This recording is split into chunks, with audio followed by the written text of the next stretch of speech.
भाई संतोष की नेक दिली कहानी है ये। बाल कहानी है बच्चों की, जागृत शिक्षा देने वाली कहानी है कि संतोष नाम का एक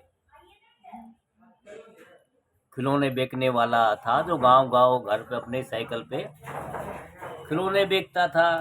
वो गुब्बारे वगैरह छोटे मोटे फिरकी विरकी चरकी परकी जो मतलब आजकल बच्चों के होते हैं। तो पहले तो गांव घर में आसपास बाजार नहीं होते थे, तो ये साइकिल वाले ही घूम घूम के गांव में सामान बेचते थे। तो किसी गांव में घूमते घूमते पूछा तो भाई बच्चे वो क्या कहते हैं, मुंह में पीपरी टाइप का बजा के तो बच्चों को इकट्ठा कर लिया करता था। बच्चे आते थे खरीद लेते थे। तो उनमें एक बच्चा बड़े घूर के उसको देख रहा था, गुब्बारे वाले को। उसको तो उसने गुब्बारे वाले ने पूछा, बेटा आपको क्या चाहिए?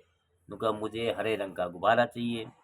तो वो लड़का बेचने वाला बोला तो भाई ले लो। उनका भाई मैं ले तो लूँ पर लेकिन मेरे पास पैसा नहीं है। तो उन्होंने बोला बेटा कोई बात नहीं, आप ले लो और पैसा कोई बात नहीं, आप बड़े हो जाओ जब दे देना। तो भाई वो संतोष जो नाम का जो खिलौना बेचने वाला था, तो उसने अपनी इस बात को कहा। तो बच्चे ने कहा भाई मेरे पास तो पैसा नहीं है। तो उसने कहा भाई कोई बात नहीं, उसको दया आ गई भाई बच्चे के पास पैसा नहीं है पर वो लेना चाहता है गुब्बारा। तो उसने उसको दे दिया। अब वो दे उसको गुब्बारे से खेलने लगा, खुश हो गया। तो थोड़ी देर बाद ही देखा तो उसकी माँ माँ आई। तो उसने माँ ने देखा कि बच्चे के हाथ में गुब्बारा है। तो भाई उसने किसने दिया? तो कह रहा भाई फला फला गुब्बारे वाले ने दिया। तो उन्होंने बोला कि भाई आपके पास तो पैसे नहीं थे। उनका पैसे नहीं थे तो फिर भी आपने क्यों दिया? तो आप जैसे लोग चेहरा बदल बदल के आते हैं और बच्चों को उठा ले जाते हैं और गम पड़गम मतलब उसको 10 तरह की बातें सुनाई और उसको गुब्बारा वापस कर दिया।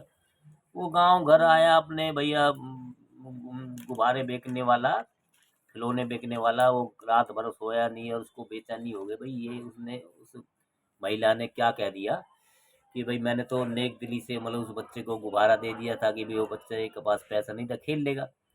लेकिन वो कई दिन बाद फिर उस गांव में दौरा किया।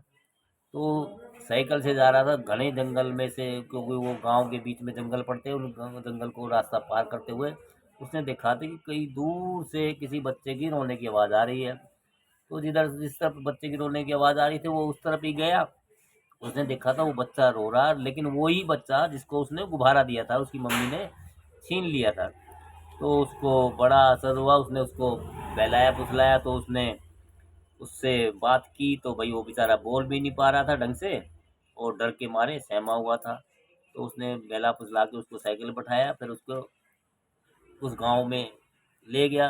तो उसकी माँ ने फिर उसको बच्चे को गले से लगाया और भैया उसको संतोष जो गुब्बारे वाला था उससे कह रही भैया मेरे से गलती होगी, क्योंकि यहाँ पे बाए दिन बच्चे खो रहे थे और आपने हमारे बच्चे को ढूंढ के लाए, तो मैं आपका शुक्रिया हूँ। और भैया इस कहानी का हर्ष यही है कि भाई सभी दुनिया एक सी नहीं होती और हर तरह की दुनिया है। तो किसी पे इतना जल्दी लोग विश्वास भी नहीं करते हैं, और विश्वास भी क्या भैया आजकल चल ही ऐसा रहा है मामला। तो भैया ये जागरूक कहानी है बच्चों की, बच्चों के जागरूकता के लिए है। और भैया आपको अच्छी लगती है जानकारी कहानी तो हमारी वीडियो को लाइक कमेंट शेयर भी करते रहिए दोस्तों।